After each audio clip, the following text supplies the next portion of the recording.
এই আয়োজন কোনো সরকারের সফলতা দেখানোর জন্য নয়, সফল কোনো সরকারের চিত্র তুলে ধরার জন্য নয়, বরঞ্চ যুগে যুগে যারা ফ্যাসিস্ট ছিল, অটোক্র্যাট ছিল, স্বৈরাচারী ছিল, তাদের চিত্রটা এখানে তুলে ধরা হয়েছে। আর জনগণ তখন কিভাবে নিগৃহীত হয়েছিল, অত্যাচারিত হয়েছিল, সেইটা এখানে তুলে ধরা হয়েছে।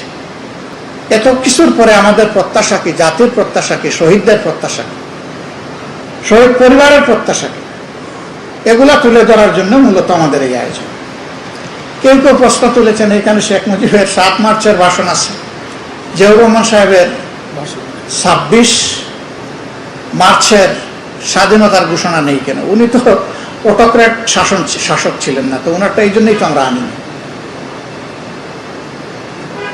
যারা কর্তৃত্ববাদী ছিল, যারা আগ্রাসী ছিল, জুলুমবাজ ছিল, আমরা তাদেরকে এখানে তুলে এনেছি।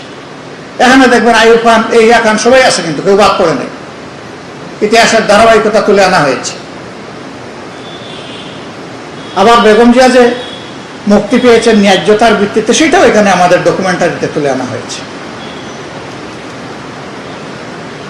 ইতিহাসে যার যে কল্যাণকর অবদান আছে সবগুলোর প্রতি আমরা গভীর শ্রদ্ধাশীল, আমরা নির্মোহ।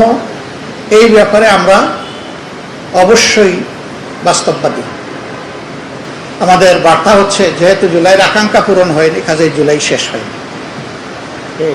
জুলাই সেদিনই একটা ভালো পরিসমাপ্তি পাবে, যেদিন জনগণের অধিকার নিশ্চিত হবে। যে জন্য এই আন্দোলনগুলো হয়েছিল, যে প্রত্যাশা নিয়ে, আকাঙ্ক্ষা নিয়ে, এটা যখন পূরণ হবে, জুলাই সেদিন সার্থকতা হবে। আর আমরা লিখবো না যে জুলাই শেষ হয়নি।